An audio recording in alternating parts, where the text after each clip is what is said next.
जीजी सुन रही है? सुन रही हूँ जीजी। अरे जारे गाँव में बारी के रड़ुआ, बारी पूरे रड़ुआ पजारे। जारे गाँव में बारी के रड़ुआ, रंग दे रहे मुँह में बारी बारी गाड़ुआ।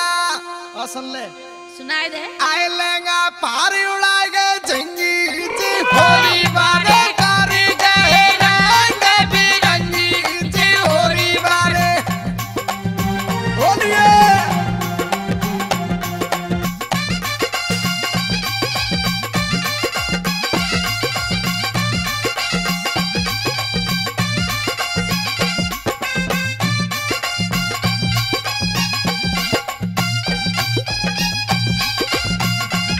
भजा पकड़ नहीं लेना होरी बारे।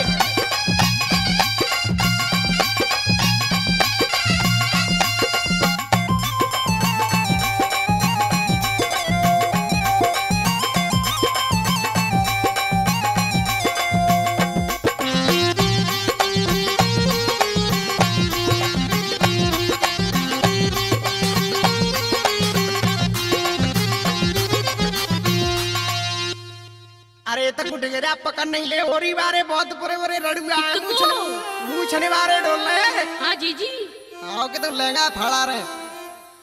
अरे लाला रंगती भीगी के बॉडी सुन रही है? सुन रही हूँ। अरे लाला रंगती भीगी के बॉडी कपे टांडत तेरी जिठोड़ी मारे भाई सौद कैसे कपे रही है देख।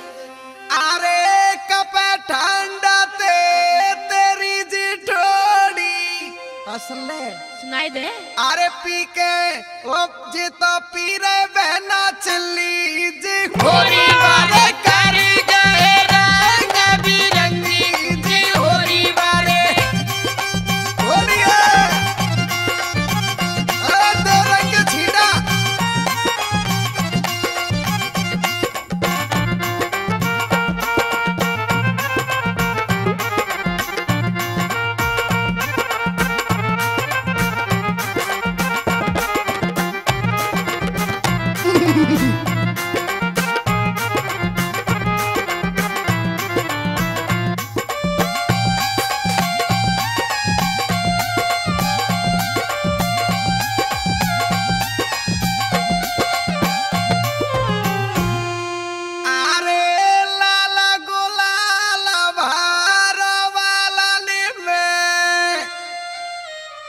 वाले तो मैं बालन में लाल गुलाल भर दो।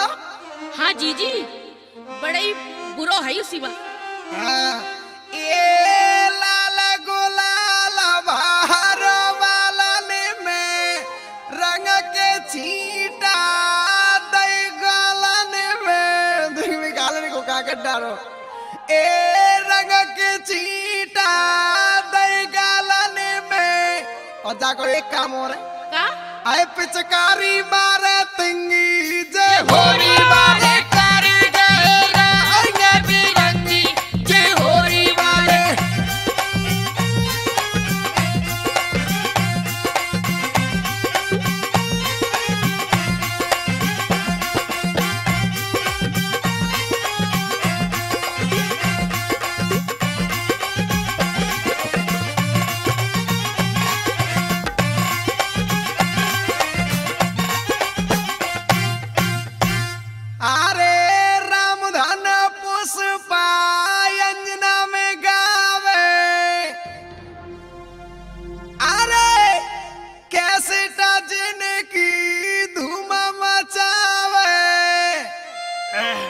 अरे गुप्ता जी जिनके संगी